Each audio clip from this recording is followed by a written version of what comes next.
Hi, my name is Piotr Blaut. During this presentation I will explain the process of dehydration of natural gas. The dehydration installation described in this presentation takes into account the specifics of the offshore platform environment, the lack of space and extremely hostile environment.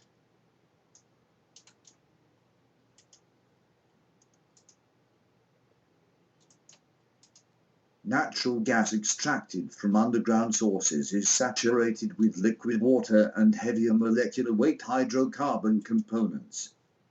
In order to meet the requirements for a clean, dry and wholly gaseous fuel suitable for transmission through pipelines and distribution for burning by end users, the gas must go through several stages of processing, including the removal of entrained liquids from the gas, followed by drying to reduce water vapor content. The dehydration of natural gas is critical to the successful operation of the production facility and the whole distribution chain. The presence of water vapor in concentrations above a few tens of parts per million has potentially disastrous consequences. The lifetime of a pipeline is governed by the rate at which corrosion occurs, which is directly linked to the available moisture in the gas, which promotes oxidation. In addition, the formation of hydrates can reduce pipeline flow capacities. Such hydrates are the combination of excessive water vapor with liquid hydrocarbons, which may condense out of the gas in the course of transmission, to form emulsions that, under process pressure conditions, are solid masses.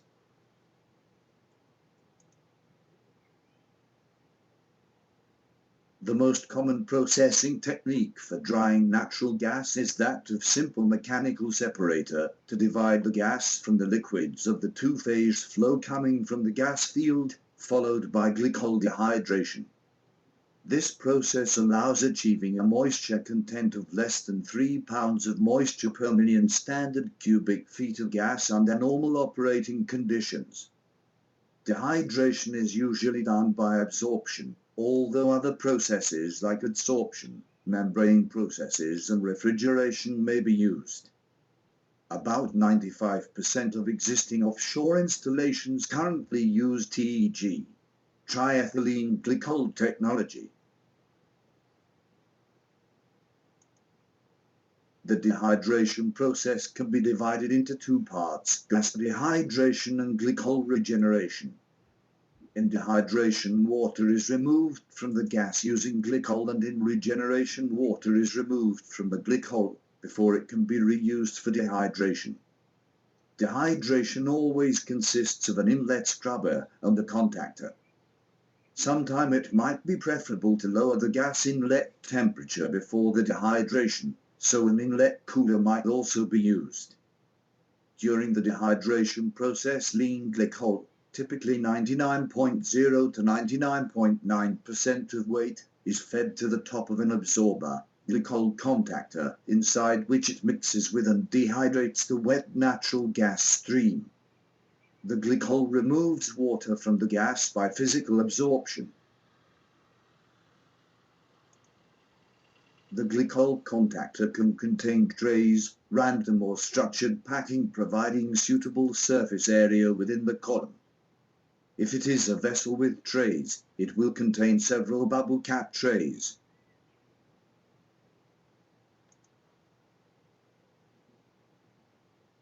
Lean glycol is pumped into the upper portion of the contactor, above the top tray but below the mist eliminator. The trays are flooded with glycol that flows down from tray to tray in down sections. The gas rises through the bubble caps and is dispersed as bubbles through the glycol on the trays. This provides the intimate contact between the gas and the glycol. Wet glycol leaving the contactor at the base is called rich glycol. The dry natural gas leaves the top of the contactor column via a mist eliminator, usually wire mesh type or axial cyclone, and passes to the dry gas product pipeline.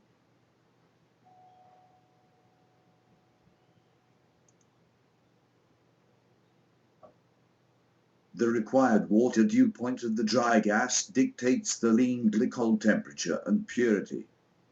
The glycol temperature into the contactor must be 3 to 11 degrees Celsius higher than the gas entering the contactor to minimize hydrocarbon condensation into the glycol.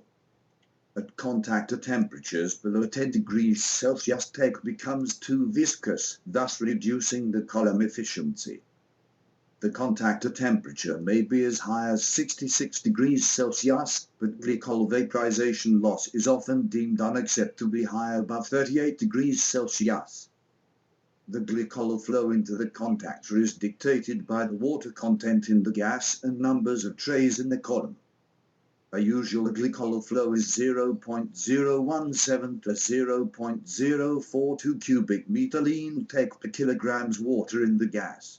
Contactor columns with 4 to 6 trays usually operate with 0.025 cubic meter teak per kilograms water. In larger columns with 8 or more trays, the flow is usually reduced to 0.017 cubic meter per kilograms.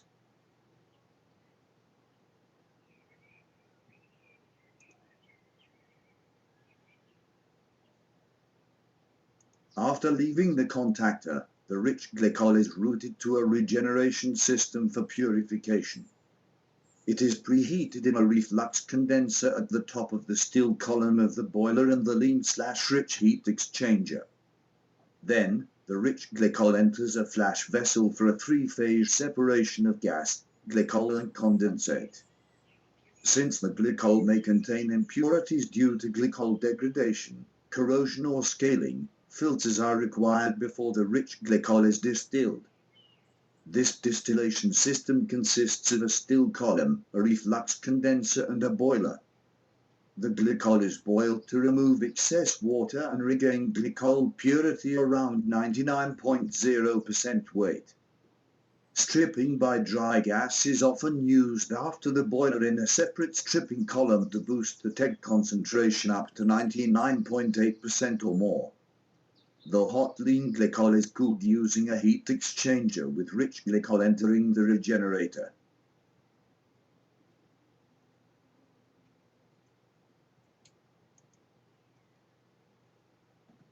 The main function in the glycol regeneration system can be divided into 3 points.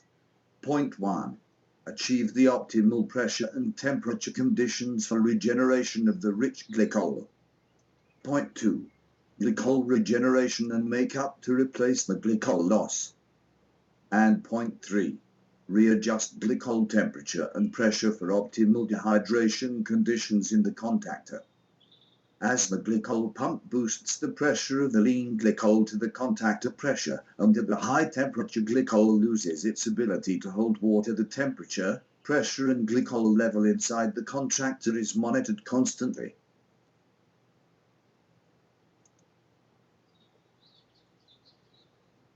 The efficiency of the dehydration is measured on the water contents in the dry gas. The dew point temperature for the water in the gas is often a more useful parameter than the total water contents. The dew point temperature must be below the minimum pipeline temperature to avoid liquid in the gas pipeline. A dew point temperature of 6 to 11 degrees Celsius below the desired dew point may be used to ensure against non-ideal situations.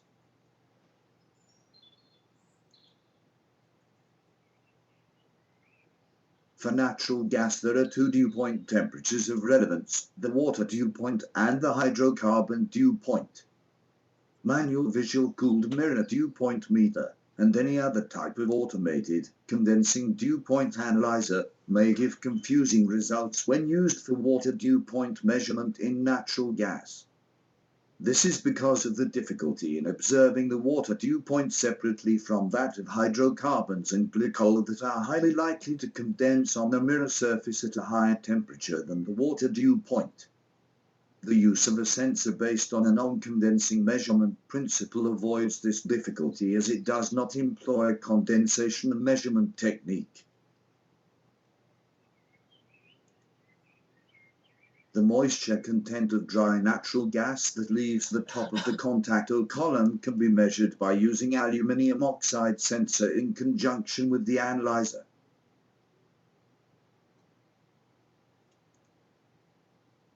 The measurement principle of such sensors is adsorption of water molecules into a hygroscopic layer between two conductive electrical plates. A substrate layer beneath and a porous top plate exposed to the flowing sample and through which moisture molecules freely permeate to maintain a natural equilibrium of moisture content. The variation of moisture adsorbed into the hygroscopic layer results in a corresponding change in the dielectric between the conductive plates and thus the ability to use this principle for continuous online measurement.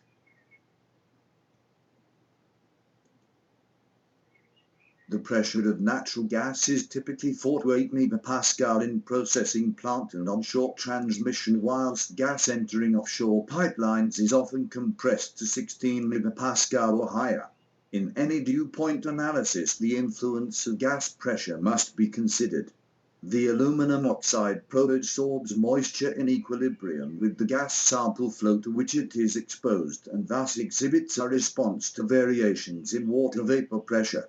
Water vapor pressure is directly related to dew point, which enables such sensors to be calibrated accurately and easily in the parameter of dew point. The relationship between partial pressure of water vapor and dew point remains consistent irrespective of total gas pressure and the composition of the dry gas components. Thus, such a sensor calibrated by the instrument manufacturers on known dew point calibration gases, usually performed at atmospheric pressure, can be applied to accurately determine the dew point of any process gas at any chosen analysis pressure. The aluminum oxide probe can be installed on remote sampling or directly in line into the process pipeline. The advantages of this installation arrangement are that the gas remains in the pipeline and the speed of response is extremely fast, but a major disadvantage is the difficulty involved in removing the sensor probe assembly from the pipeline that is required for periodic maintenance of the sensor calibration. A further disadvantage is the lack of protection to glycol contamination that is afforded by such direct insertion. Also, application of a moisture analyzer for sour gas measurement requires a sample conditioning system. The microprocessor-based moisture analyzer accurately tracks fast-changing process conditions and displays the moisture content as dew/frost temperature or as parts per million by volume. Two alarm relays provide indication of when high and low limits are exceeded. Moisture analyzer features a real-time clock and data logging to allow performance monitoring and enhanced troubleshooting. The electronics are self-calibrating, ensuring long-term stability. Sensor calibration data is stored in a non-volatile memory, so data entry is automatic. Installation is simple, with connection to the analyzer by means of an inexpensive, unshielded twisted pair cable, which can be up to 0.9 kilometers in length. Both the moisture content in natural gas and temperature or pressure readings can be easily introduced to the SCADA system, which allows to control the process from the control room.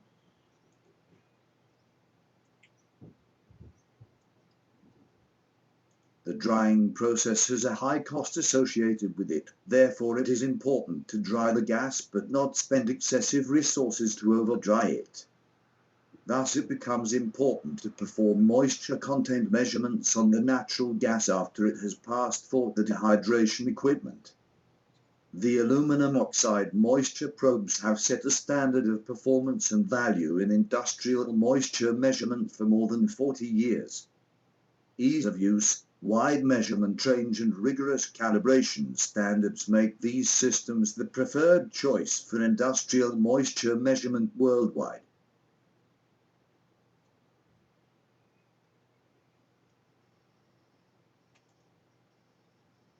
Thank you for attention. If any questions, please contact me at email address piotr.blaut@ mycid.ie.